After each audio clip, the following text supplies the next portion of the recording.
Juste au cas où c'était pas clair pour des gens, une affaire que j'ai écoutée récemment d'un spécialiste en épidémiologie, voyons, comment on appelle ça, en maladies infectieuses, c'est que tout le monde va pogner le variant COVID. À moins que tu sois vraiment dans une bulle isolée pour très longtemps, des années, tout le monde va le pogner. Puis une affaire qu'on sait depuis le début de cette pandémie-là, c'est que plus de gens l'attrapent, plus il y a de chances de variation, plus il y a de chances de mutation. Fait qu'à date, on a été chanceux, ça semble pas avoir affecté les enfants gravement, mais les chances statistiques sont que ça va finir par le faire. Donc, il est trop peu trop tard, soyons clairs. On a manqué on a manqué nos chances. C'est pas de la faute à la Chine ou l'Inde, parce que c'est parti probablement d'une erreur dans un laboratoire chinois. Puis le variant Delta a été probablement à cause des politiques indiennes par rapport à la possibilité d'aller au Gange, qui a fait une des plus grosses populations mondiales, c'est tout garoché au même lieu en pandémie pour une fête religieuse. Toujours l'exception religieuse, hein, comme c'est stupide.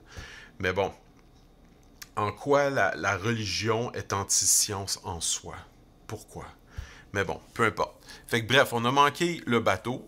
Puis là, ça, c'est sans compter, les feux de forêt qui sont de pire en pire, les réchauffements climatiques, puis tout. Fait que, regarde, on fonce dans le mur en tant qu'humanité. Il n'y a même plus de doute.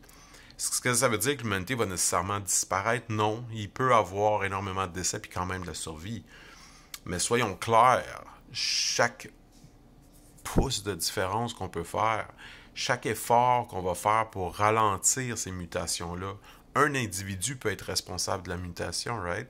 Fait que chaque petite chose peut changer, chaque façon que tu vas changer ton empreinte carbone aussi, etc. Il est trop tard dans un certain sens, mais il n'est pas trop tard dans un autre. Puis, ultimement, il faut comprendre que tout meurt. Même le soleil va mourir. Notre système solaire va être détruit un jour.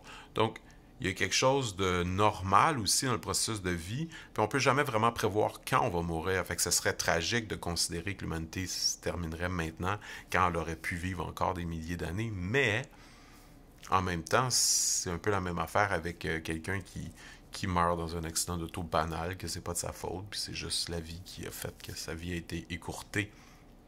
Ça prend une certaine forme de zénitude devant la catastrophe inévitable, devant notre mort inévitable. Tout le monde meurt.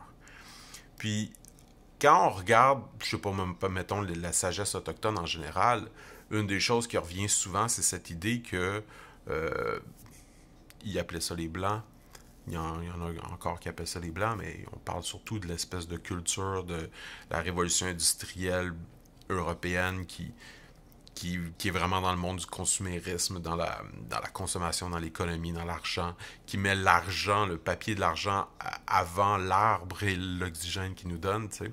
Cette espèce d'erreur-là vient beaucoup d'une notion d'éternel. On se comporte de façon générale comme si la mort n'existait pas. Puis la vie nous rappelle que la mort existe.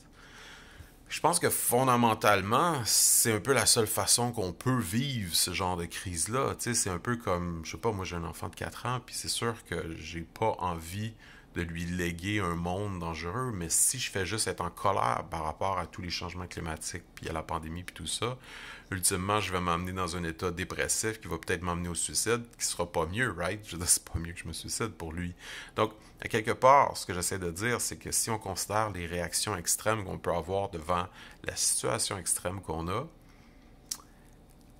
ça demande beaucoup de sagesse pour être capable d'accepter les choses telles qu'elles sont et de vivre le moment de l'humanité tel qu'on le vit.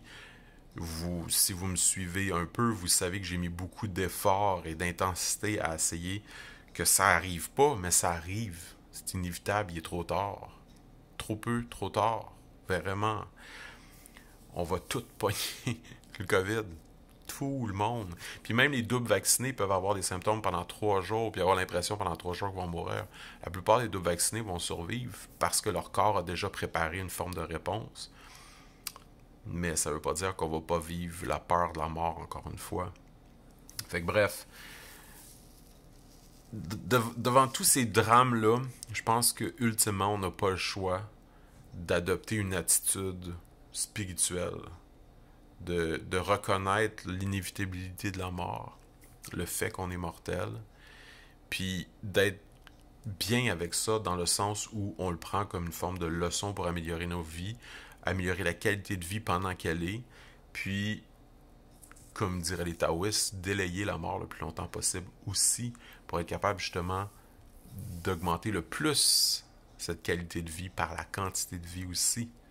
Right? C'est pas l'un ou l'autre, c'est les deux ensemble qui forment l'espèce d'unité dans le respect des diversités qui fait notre force en tant qu'humanité.